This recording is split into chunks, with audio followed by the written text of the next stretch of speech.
Baby Will was baptized in Stratford's Holy Trinity Church in 1564.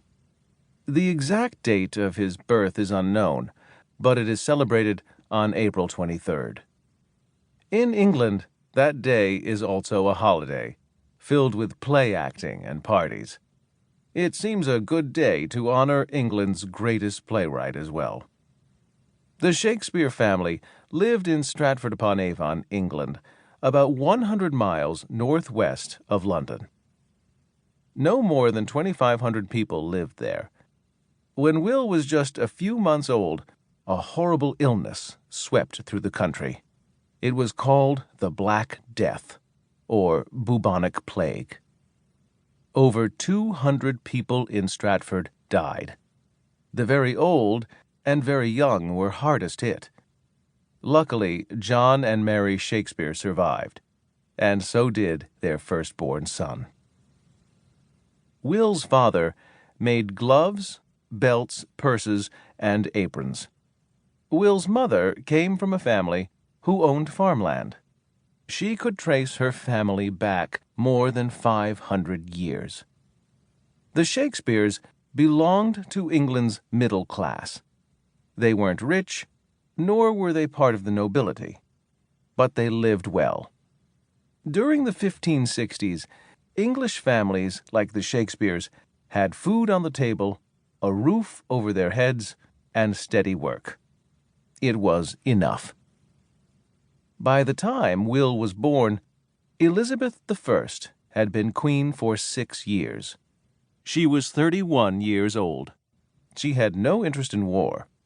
Under good Queen Bess, as she was called, England grew more and more prosperous. It was also a time of discovery and new ideas. In 1519, Ferdinand Magellan, a Portuguese explorer, set out to sail all the way around the world. The trip took 3 years. It had never been done before.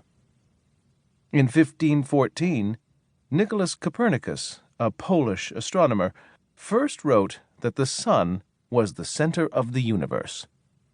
Before that, people believed the Earth was the center, with the sun and other planets circling around it.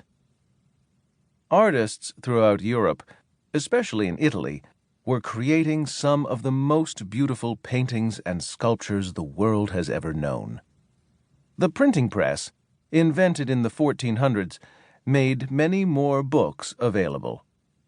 Before that time, books had to be copied by hand. More and more people learned to read and write. This was the world that William Shakespeare was born into. Stratford was a bustling market town on the banks of the Avon River.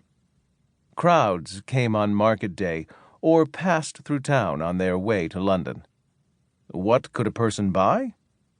Almost anything, from pigs and sheep to pretty ribbons, warm woolen clothing, and soft doeskin gloves. The job of the town council was to keep law and order. John Shakespeare was a member of the town council for many years. When Will was 4 years old, his father served as high bailiff for a year. It was like being mayor. The position was one of great honor. As a young boy, Will learned a great deal from plays, poetry, and folk tales. They were written and performed by ordinary people on the streets of Stratford. Stories about love and great events in history. Nearby was a town called Coventry. It was famous for mystery plays. These plays were about stories from the Bible. Stages were set up on wagons. A different scene from the mystery play was performed on each wagon as they rolled through town. People came to Coventry from all over to watch. Perhaps little Will traveled there to see them. Sometimes professional actors came to Stratford. When Will was 4 years old, a group called the Queen's Men visited. The people of Stratford crowded into the town hall. There, they watched the troupe try out in front of the town council.